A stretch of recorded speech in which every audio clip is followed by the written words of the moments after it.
문제 4번 오류 수정 문제 봅시다. 뭐가 틀렸는지. 7월 19일 영업부에서 미란 유통에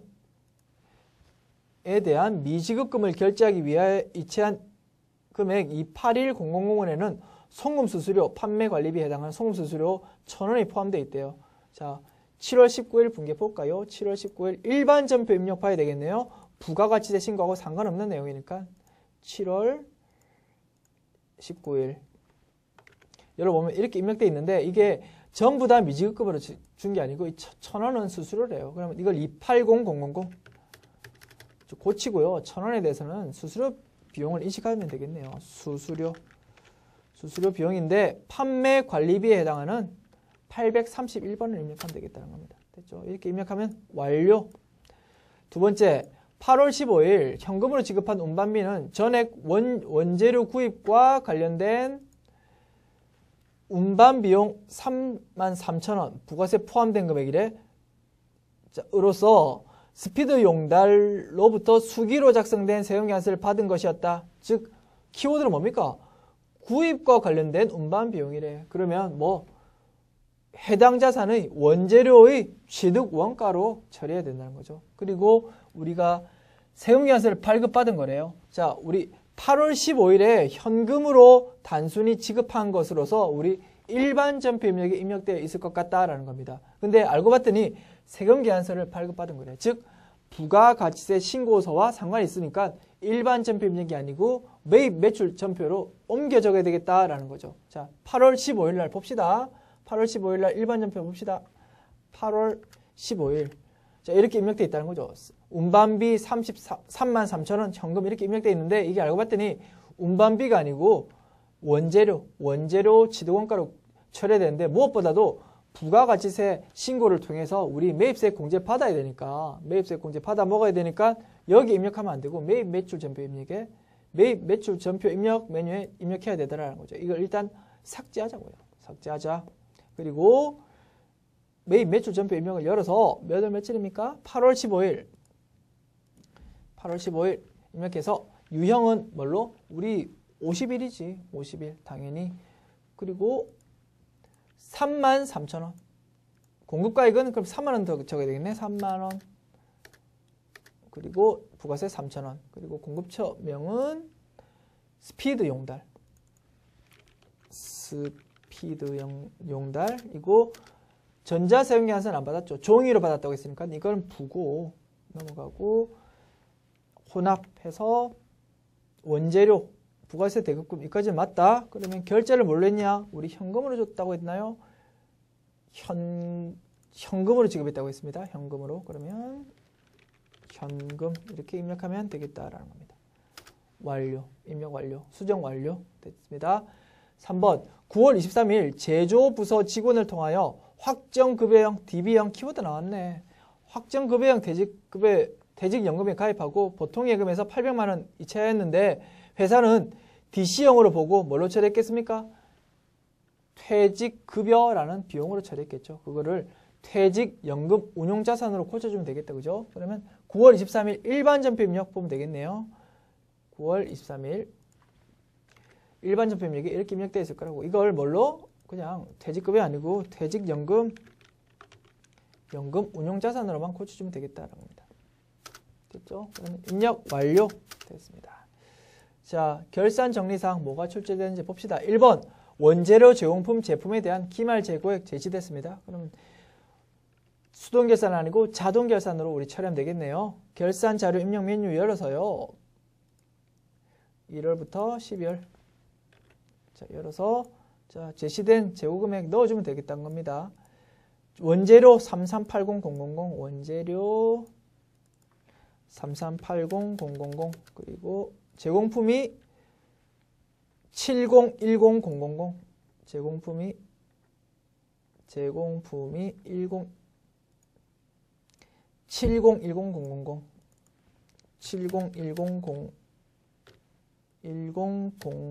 7010000 이렇게 하면 되고 제품이 10880 제품이 어디 있나? 제품이 여기 있네. 1088000 이렇게 입력하면 완료되겠다는 거죠. 2번 법인세 등 예상액은 2,100만 원이며 중간연합액 800만 원과 이자 소득에 대한 원천 징수세액 210만 원은 선납 세금으로 계상되어 있다. 우리가 법인세 비용으로 처리해야 될 금액이 얼마입니까? 법인세 비용은 결국 210만 원 인식해야 돼요. 근데 이미 선납 세금으로 인식된 금액이 있더라는 거죠. 그러면 어떻게? 추가로 내야 될 금액은 210만 원 마이너스 800만 원 플러스 210만 원 더하면 얼마입니까? 자, 다시 800만 원 플러스 210만 원은 1010000원인데 이 금액만큼 이미 냈다는 거죠. 이미 냈는데 우리가 비용으로 인식해야 될 금액이 2,100만 원이죠. 21000. 자, 이 금액을 우리가 비용으로 인식해야 되니까 차액 금액만큼만 추가로 납부하면 되겠다는 거죠. 차감해 보면 109000 원은 추가로 납부해야 되겠다는 거죠. 그래서 이거 1,090만 원 추가로 납부해야 되고 1,010만 원은 이미 납부했고 자, 우리 알고 있다는 거죠. 그러면 여기 입력 바로 할 수 있다는 겁니다. 자, 선납세금 1,100 나와 있지 않습니까? 옆에 한 번만 더 적어주면 되는 거죠. 1010000 적어주고 추가 계상액 얼마? 1,090만 원. 자, 이렇게 적어주면 자, 자동으로 2,100만 원만큼이 법인세 비용으로 계상될 것이다 라는 거죠. 자, 입력 완료됐으니까 우리 뭐 3번은 없네요. 그죠? 이번에 결산정리사항은 두 가지만 좀 출제되었고 두 가지에 대해서 우리 결산 저입력에 모두 다 입력했으니까 입력되고 나면 뭐 전표 추가를 클릭해 주자는 거죠. 그래서 전표 자동 전표를 생성해 주면 우리가 해야 될 작업은 완료되었다는 겁니다. 됐죠? 그래서 문제 6번 조회 문제입니다. 조회 문제 뭐가 출제되는지 봅시다. 1번 4월부터 6월까지 제조 원가가 가장 큰 월과 금액은 얼마인가? 자, 들어보세요. 자, 키워드는 뭐 가장 큰 월 구하래. 가장 큰 월. 일반적으로 가장 큰 월을 뭐 가지고 우리 찾습니까? 총계정 원장 가지고 찾는다고요. 총계정 원장에 보면 특정한 계정 과목에 대한 월별 금액이 나와 있으니까 가장 큰 월 찾는 데는 주로 총계정 원장을 사용하는데 여기서는 특이한 점이 뭐다? 제조 원가. 즉 한 가지 계정 과목이 아니고 여러 개의 계정 과목의 합산 금액을 지금 구해야 된다는 거지. 그러면 총계정 원장만으로는 지금 구할 수 없다는 겁니다. 그래서 뭘 이용한다? 그러면 키워드를 뭘로 보고 4월부터 6월까지 이걸 키워드 보자고. 일정한 기간 동안의 증감액이 나와 있다. 일개표, 월개표라는 겁니다. 그래서 방법은 이렇다는 거죠.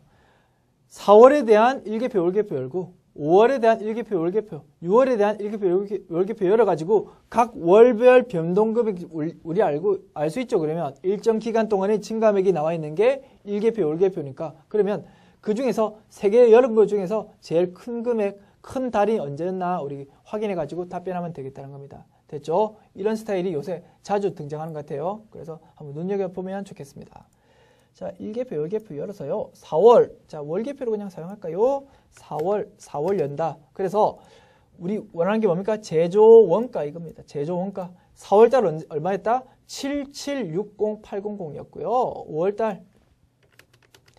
5월달 제조 원가가 2250000이었고요. 6월달은 제조 원가가 8215,500이었습니다. 그럼 어떤 달이 제일 큽니까? 5월달이 제일 컸네요. 5월달 제일 컸고 그 금액은 얼마다? 제조 원가 2250000 답변하면 되겠다. 즉 5월 그리고 2250000원 이렇게 적으면 1번 완료. 2번 전기 말과 비교하여 키포인트 벌써 나오는데 키워드 나왔네. 뭘? 전기와 비교하여 전기 말과 비교하여 뭐? 재무상태표 보라고요. 게다가 더 5월 30일 현재 특정일 현재의 유동자산 즉 재무상태표 항목이다 라는 거죠. 그러면 증가액 구하라고 했습니다. 재무상태표 5월 31일자 현재 재무상태표 열면 되겠네. 재무상태표 5월 31일자 현재 유동자산. 자, 유동자산. 여기 나와 있지 뭐. 전기 말에 이 금액이었는데 5월 31일 현재 5월이죠. 5월 31일 현재 이 금액이라는 거죠. 그러면 증가액이 얼마다? 두 금액 차의 금액 구해보면 되겠죠. 880, 630, 427 마이너스 814-506-427은 자, 나왔네요. 자, 금액은 661240001 이렇게 답변하면 되겠네. 그러면 2번 답은 661240001 하면 되겠다. 2번 완료. 3번 봅시다. 1기 확정 신고 기간, 즉 4월부터 6월까지의 부가가치세 신고 시 예정 신고 누락분 영세율 세액계산서 매출액은 얼마인가? 즉 부가가치세 신고서에 들어가는 예정 신고 누락분에 대해서 금액을 조회해서 찾아봐라 라는 거죠. 즉 부가가치세 신고서에 들어간 내용이니까 부가가치세 신고서를 그냥 열면 바로 조회할 수 있다는 겁니다. 부가가치세 신고서 열어서요. 4월부터 6월까지 엽니다. 그리고 조회해보면 매출에 대한 예정신고 누락분 여기 나와 있습니다. 그리고 오른쪽에 상세 내용이 나와 있죠. 여기 상세 내용 나와 있습니다. 영세율에 대한 세금계산 발급분이 2,500만 원이 예정신고 누락되었었다라는 겁니다. 그렇죠? 우리 구하고자 하는 게 뭐?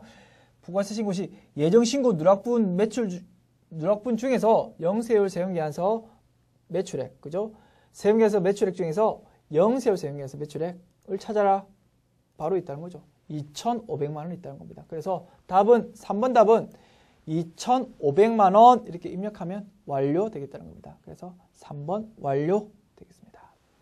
그러면 자 60회 잘 풀어봤고요. 제가 봤을 때 조금 더 출제 가능성이 앞으로 좀 높아 보이는 문제 몇 개를 말씀드려보면 문제 2번에서는 6번 그리고 문제 3번에서는 1번, 3번, 5번, 6번 문제 4번에서는 2번, 3번, 문제 6번에서는 1번 이 정도가 최근에 출제가 좀 자주 되고 있어 보입니다. 그래서 조금 더 친숙하게 풀 수 있도록 조금 연습했으면 좋겠네요. 수고하셨습니다.